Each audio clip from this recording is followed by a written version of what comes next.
Bonjour à toutes et à tous, ravi de vous retrouver pour un nouvel épisode de votre série Le béton en mode décarbonation.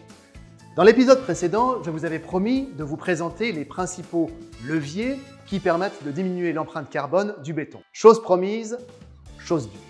Les premiers que je vais vous faire découvrir sont les leviers ciment liés à l'énergie.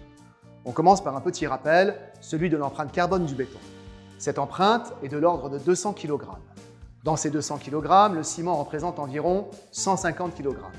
Les émissions de CO2 lors de la fabrication du ciment sont liées pour les 2/3 à la décarbonatation du calcaire et de l'argile, qui donne le clinker, et pour 1/3 à l'utilisation de combustible pour amener à plus de 1400 degrés Celsius la matière première et permettre le processus de cuisson.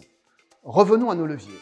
Le premier concerne l'efficacité énergétique et l'optimisation des installations.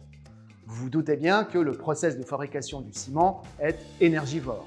Heureusement, de nouvelles technologies permettent de limiter la consommation en énergie. Un exemple, le précalcinateur.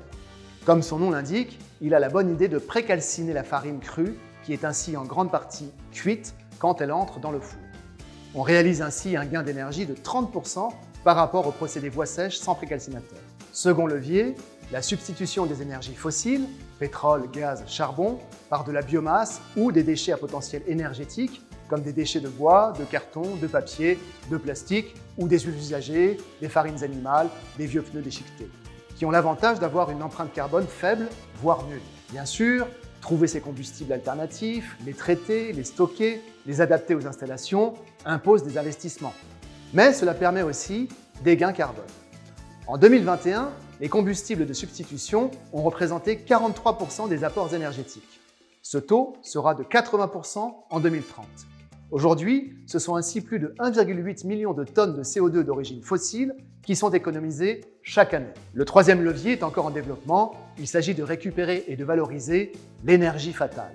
Un drôle de nom pour parler de l'énergie perdue autour du four. La bonne idée? Arriver à la stocker pour la réutiliser ailleurs. Cette idée fait son chemin et de nombreuses entreprises travaillent sur la question. Parallèlement à ces trois principaux leviers qui sont déployés, les cimentiers modernisent régulièrement les différents équipements des cimenteries pour y intégrer les dernières technologies moins énergivores. Que ce soit dans les carrières, le transport, le stockage, chaque pas compte pour diminuer l'empreinte carbone de nos matériaux.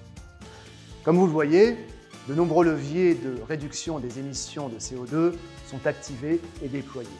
D'ailleurs, je vais vous en faire découvrir de nouveau dans le prochain épisode de votre série Le béton en mode décarbonation. À très bientôt.